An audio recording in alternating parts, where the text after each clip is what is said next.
Okay, good morning. I want to thank you all for being here. Glad to answer questions in regards to the Buffalo Bills, because I know there probably will be some of this. Everyone seems to want an update on that. Also here to respond to what the Erie County Comptroller discussed earlier today. For the record, I have not seen, or I had not seen, nor received a copy of the Comptroller's report until about 5 minutes ago. It had not been delivered to our office. I find it interesting that the Comptroller is in some ways criticizing me for ending up in the black. I remember the days of the regular fiscal crisis, and truthfully that's why I ran for Erie County Comptroller, because the Erie County Comptroller at that point had refused to criticize the county executive when the county was running in the negative, in the red. And here we are today after a number of years in a row of fiscal stability and having received credit rating upgrades into the A category, that I'm being criticized because the county ended up with a very small surplus. A budget is the kind of thing that as everyone understands. You prepare a budget more than a year in advance, and numbers change as the year goes along, and that's exactly what happened in 2013. We did a very good job of managing the county's finances in a difficult fiscal situation. We ended up with a very, very small budget surplus.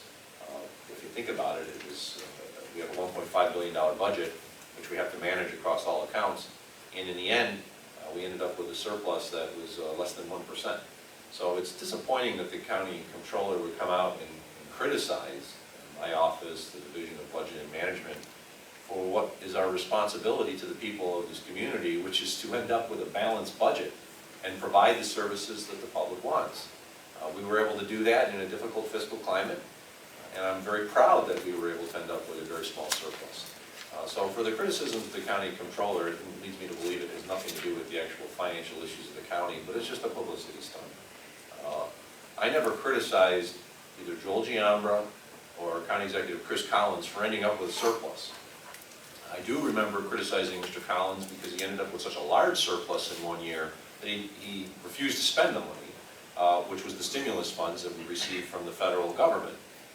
In 1 year, we ended up with $40 million with the stimulus funds, which were supposed to be used to stimulate the economy, and they were never spent. I thought that was inappropriate for the county to have ended up with such a huge surplus at the end of the year when the money was supposed to go to stimulate the economy. But I never criticized the county executive for ending up with a budget surplus. I mean, you should want to work together as a comptroller and a county executive to end up with a budget surplus. The unaudited results for 2013 were truly a result of strong management controls that we put in place to ensure that we would not end up in the red, and a number of positive elements that occurred. We received additional funds from New York State for our Medicaid amount. We didn't know that in 2012 when we prepared the budget for 2013.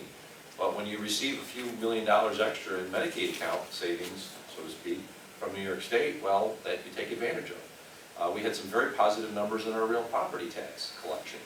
We went after tax scofflaws. If individuals were not paying their taxes, we penalized them. We went after them. We threatened foreclosure. And guess what? That resulted in additional revenues being brought in to the people of this community because those folks realized they didn't want their places foreclosed against. So there's a lot of good things that we did last year to end up with a very small surplus. I'm proud that we ended up with a small surplus, and I'm disappointed that the comptroller would take a shot at me, and what really appears to be nothing more than a publicity stunt, so that he could truthfully, I guess, get in the media. We ended up with a surplus. That's a good thing. 2014 is trending in the right direction. We've got some good initial numbers for the first quarter of 2014. And I think the people of this community should be pleased that Erie County finances are stable. We're headed in the right direction.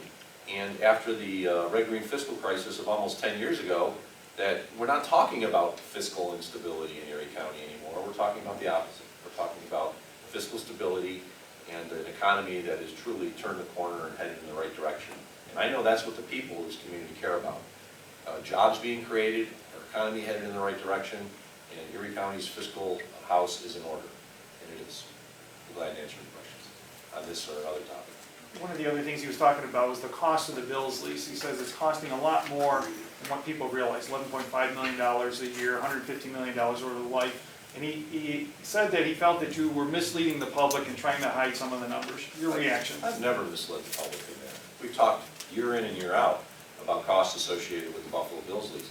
If Mr. Mychajliw was actually telling the truth, he would go to the public and say, Mr. Poloncarz negotiated a great lease because we're going to pay less in our annual operating costs to the Buffalo Bills than we were doing in the 1998 lease. He didn't say that, did he? But we are. We're actually paying less on the annual operating costs that we give to the Buffalo Bills, the annual contribution, than we were in the previous lease. So he's being a little disingenuous. He's trying to say over the life of the lease, when you take into account the annual operating cost, it's more than just the construction. We've never hid that from the public. We actually have said it's actually less than if we continued the trend in the 1998 lease. I think that's a good thing. And in the end, we're doing this to keep the Bills in town. I don't believe the public would be well served if the Buffalo Bills had left as a result of the expiration of the 1998 lease. Maybe Mr. Mychajliw would like the team to no longer be here. I'm pretty certain most of the other people are happy in this community, and they're pretty happy after what the Bills did yesterday to try up to get Sammy Watkins. I can tell you I'm very happy with that. You also said that you skewed the cost of how much it would be for the bond in terms of cost to taxpayers, and that you made comments along the lines of $30 million this morning, as opposed to what he believes is more around $80 million. No, I talked about the contribution for the costs associated with the construction. It's $130 million in total. And actually, it's not 30 million, it's a little over 40. On the radio today, I said the wrong amount, and I corrected myself. I said, no, it wasn't 30, it was more than that. But it's, the contribution cost right now is a little over $40 million for the infrastructure at the stadium, approximately $40 million. The debt service is something that we always pay for. Let's put it this way, Mr. Mychajliw is trying to treat some cheap PR points at the expense of what really is the Buffalo Bills. It's kind of sad because we've been working very hard to keep them here. I've never hid any numbers from the public. We've gone out and talked about what we're doing in government. I know the public is very happy with what we've been doing with regards to retaining the Buffalo Bills in this community, and we're going to continue to do that as we move forward with the process of looking at whether we need a new stadium and whether a retrofit or renovation is needed for Ralph Wilson Stadium and the costs associated with that. We've never hid that. Sure. And I think it's important that the public understands that in the end, this administration is dedicated to keeping the team here. And if we had not entered into a new lease, that team might be the Los Angeles Bills right now, and I'm fairly confident that the people in this community would have rejected that. So that figure of $30 million, and then you corrected yourself, this is a little bit more than that, that was referring to what cost to taxpayers? Well, that was referring to the costs associated with the construction. It's a $130 million infrastructure job at the stadium, of which the Buffalo Bills are contributing a little over 30, and then the state and the county are picking up the rest of the 100, and it's basically split 57%, 43%. So was it on the bond? No, we haven't. We bonded some money, but we haven't bonded. We've bonded almost everything associated with the infrastructure cost at this time. Yes. Okay. I don't know if Mr. I can't speak on behalf of what's in the head of Mr. Mychajliw because I don't know if he understands the lease agreement. I mean, I showed everybody the lease agreement, and it's this thick. And the bond of the money, the bond is what we borrowed to pay for the cost associated with our end of the construction of the stadium. I don't know if he understands that or not, because we also have other costs that we pay for on an annual basis associated with the stadium, which are costs dealing with maintenance, costs dealing with an annual operating contribution that the Bills receive. There's a significant amount that goes annually to the Buffalo Bills for various reasons, whether it's infrastructure or whether it's operating. And that's all in the lease, which is a very complicated document. I'll be the first to admit to that. And it's not light reading, but it's the kind of thing that we needed to do to keep this team in town. And how much do taxpayers foot for all of that? Because what he is saying... I can't say off the top of my head, Jim. Okay. But what he is saying is that he thought that the figure of $30 million was what taxpayers paid, period. Well, are we representing constituents? You mean constituents? Or do you know? No. What I mean is that's what he is saying you were referring to in terms of what taxpayers were paying for. I don't know what he the said lease. today. I have no idea. I was on the radio this morning and I talked about the $130 million deal, and I stated that it was a $30 million contribution, and I corrected myself. But beyond that, I don't know what he said. And I'll say this, I'm very happy about what would happen with regards to the Buffalo Bills lease that we entered into officially in 2013. I think it's a good lease. As I said, it actually reduced the amount that we were paying to the Buffalo Bills for the annual operating contribution. I doubt Mr. Mychajliw stated that. But it's a good lease that keeps the team here. We're entering year 2 of a 10-year lease. We have 9 more years to deal with the Buffalo Bills, and in the interim, we're going to lock this team in for much longer, and it's not going to be free. If the Bills move to a new stadium before this lease is up, the county is still bound to pay the money that's written into the lease for the stadium, even if the Bills aren't paying. Well, it would have been paid. The amount is paid. The debt service, we pay the debt service over the life of the bond, which I think for last year was a 13-year bond. The question this week that rose up when Roger Goodell said the Bills would probably need a new stadium is should we be paying this money into the stadium? But it would seem like that's more of a hindsight is 2020 question maybe? Well, it's funny because people are saying, oh, we shouldn't have entered into the new lease. Really? We should have just let the team walk and gone to Los Angeles or Toronto? I mean, it's ridiculous that people are coming out there now and saying we shouldn't have entered into a new lease because maybe 10 years from now we'll be building a new stadium. Well, that's ridiculous. In the meantime, the team would have left. And I don't see that as a viable option. The work that we're doing at Ralph Wilson Stadium now is to improve a lot of the areas that we're lacking. We've heard from fans over the years that they wanted new bathrooms. They're getting new restrooms. We heard it many years, the fans wanted new concessions. They're getting new concessions, bigger concessions, areas for them to mingle. They're getting larger areas for them to mingle and move around the concourse of the stadium much more quickly. And it did cost $130 million in total, of which the Bills are contributing 30 and the county and the state are contributing 100. I think that was a very good investment.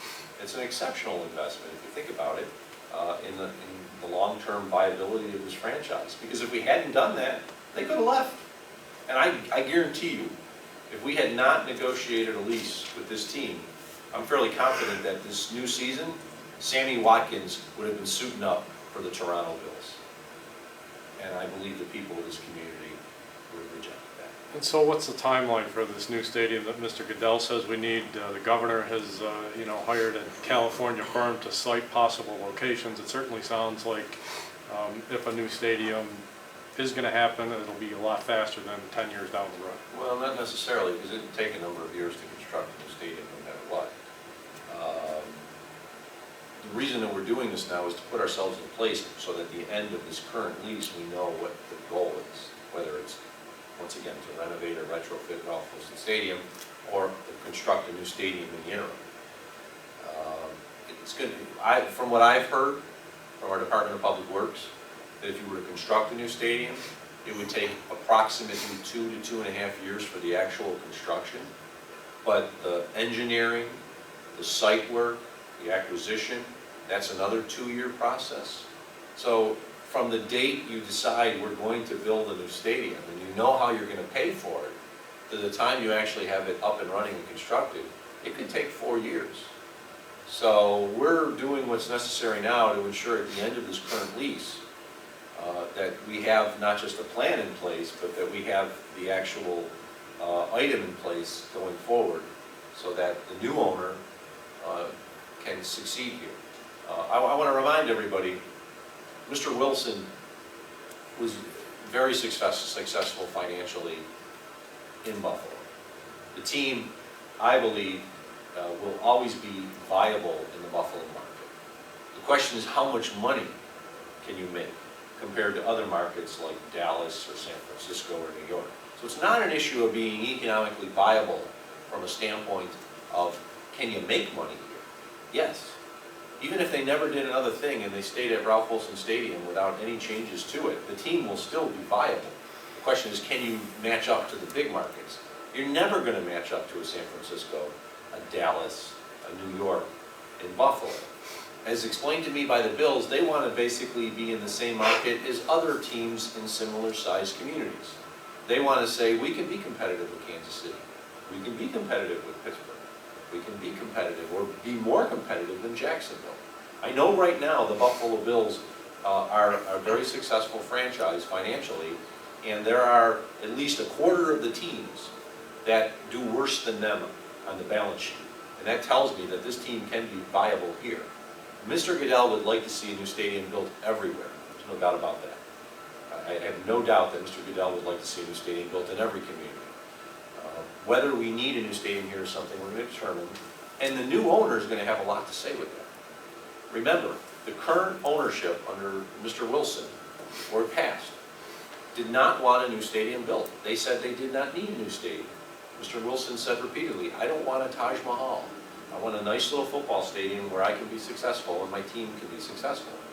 So those are things we have to remember as we go forward. It's probably not something that's on your mind right now, but after the decision is made by the working group as far as, well, if it is a new stadium, does your focus, or the county's focus then become what happens with the existing stadium? And do you think that with all the renovations being made, the county will get good use out of that if the Bills aren't playing there? It's so premature to talk about it. I'll give you an example. Let's assume we did build a new stadium and it was on the footprint of Ralph Wilson Stadium. It's exactly what Cleveland did, is they built their new stadium, basic football stadium, right next to where the old Memorial Stadium would be. And then they tore it down. So there's so many potential options out there. Are we going to be building a new stadium? If we don't, and we retrofit, then we know what's going to happen with the Ralph. If we do build a new stadium, where's it going to be? Maybe it's going to be right next to the Ralph.